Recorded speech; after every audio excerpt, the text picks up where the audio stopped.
Hey guys, so I'm probably watching this video because, like me, you end up with a car and you really don't have any clue what the previous owner put into the radiator as far as coolant goes, whether it was mixed right, whether it even is antifreeze, and honestly, the easiest way to figure out what's in it, would be in a lab with a whole bunch of graduated cylinders and special equipment, but in all honesty, nobody's ever going to have that just laying around the garage or just laying around the shop. So as long as you've got a refractometer that shows a minimum of the freezing points of propylene and ethylene glycol, you'll be perfectly fine. Although this video won't do you that much good unless you have one. But anyway, figuring it out is really not that hard. Just pour this out quick. As long as you've got any sort of measuring device, no matter how simple, that you can keep the same every time, it'll still work.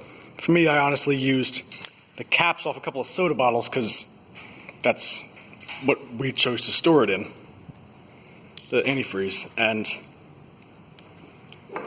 first off, this stuff is supposed to have, when it's mixed correctly, a freezing point of around -34 Fahrenheit. And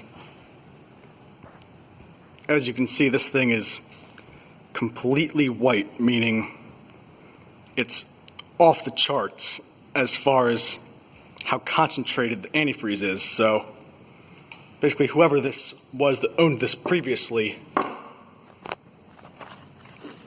would have basically just dumped straight antifreeze into the thing, which will not do any bit of good for you trying to dissipate heat off your engine, which, especially when you've got the AC going, you can overheat really, really easily when you don't even have any water in there. The reason they use water mixed with the antifreeze is because of the fact that while antifreeze is good for preventing your radiator from freezing and cracking in the wintertime, the water is the only thing that actually does you any bit of good, really, for dissipating heat, because it has a very high specific heat, meaning it takes much more energy to heat up water than it does ethylene or propylene glycol, both of which are in the classification of alcohols, considering glycol ends in OL. Any chemical that ends in OL is a type of alcohol. So obviously this stuff was completely off the charts in this particular case.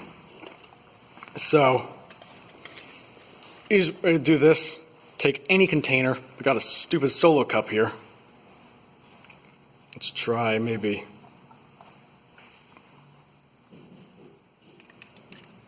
one,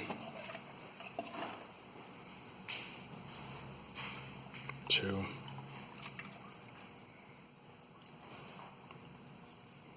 three capfuls of antifreeze, separate cap, to avoid false readings, to one capful of water.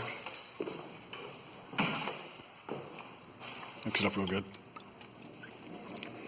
This is important to have perfectly dry fingers because the way I'm getting it out is just dipping my finger in. And since you're only getting out one drop of mixture, if you've got one drop of either of antifreeze or water on your finger already mixed with what you're taking out, you're going to dilute it enormously. You get drastically false readings. So, put some of that on there.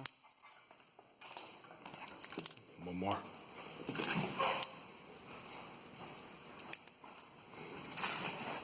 Let's see if we can see what that is. Alright, good. We can see the blue on there, so we're at least on the charts this time. And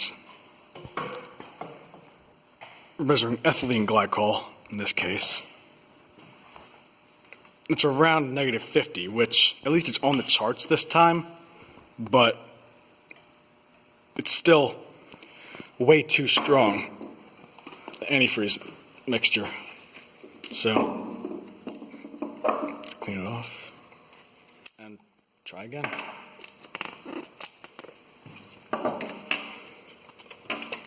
Get a new solo cup. Last time was 3-1. Let's try 3-2.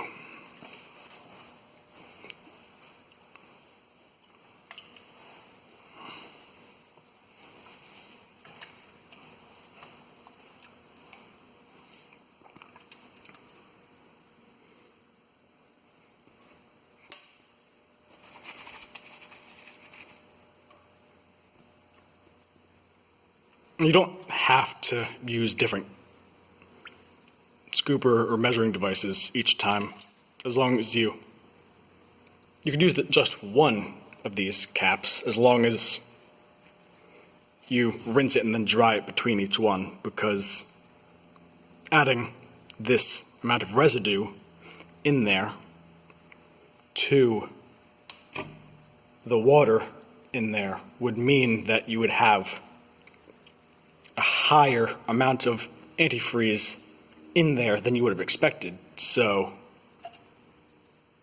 you would have gotten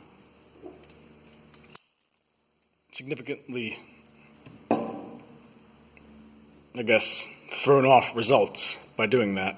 So I found it's easiest just to use two different ones. So let's do this again. Drop.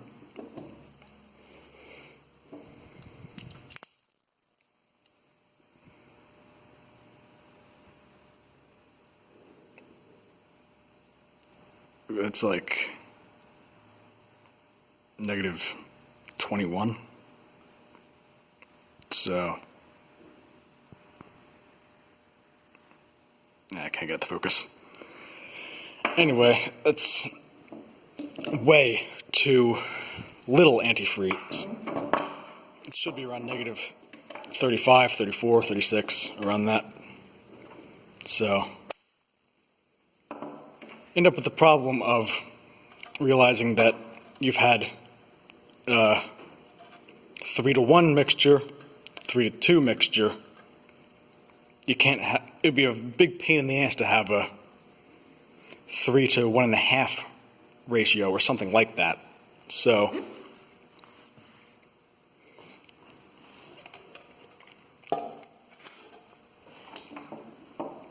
you'd have to try either stepping up or stepping down the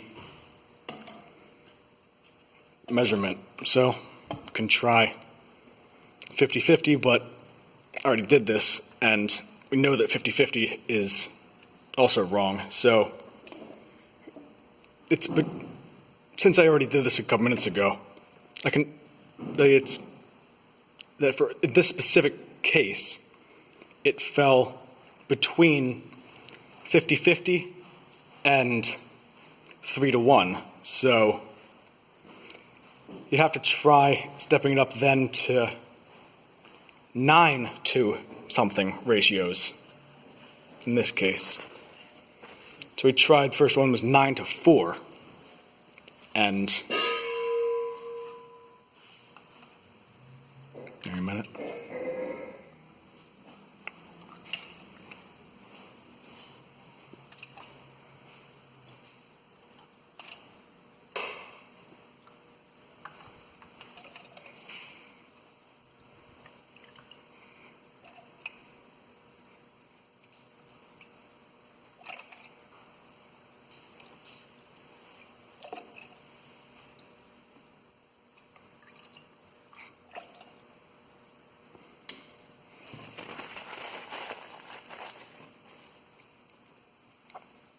9 to...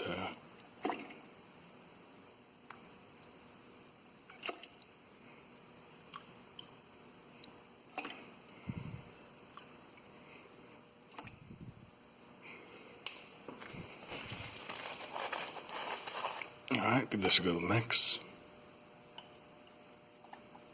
It's important for it to be mixed because it's in such a small sample, you're only measuring one drop. So if the one drop you pull out of there isn't mixed correctly, you're going to have, obviously, again, completely false results. So, trying this out, and moment of truth.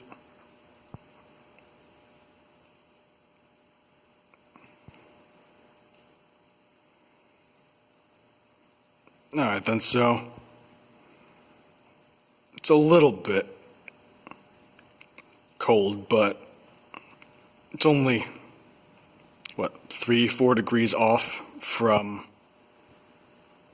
the goal of negative 34. So, in this case, you could try to go even further to try to get your exact perfect measurement, but in all honesty, depending on where you're living at, it's really not that big of a deal with such a small difference. As long as you've got it within a few degrees, it's going to work out just fine. So, yeah, that's how you do it. I hope this has helped you. If you've got any questions or comments, post them below. Like and subscribe, and thanks for watching.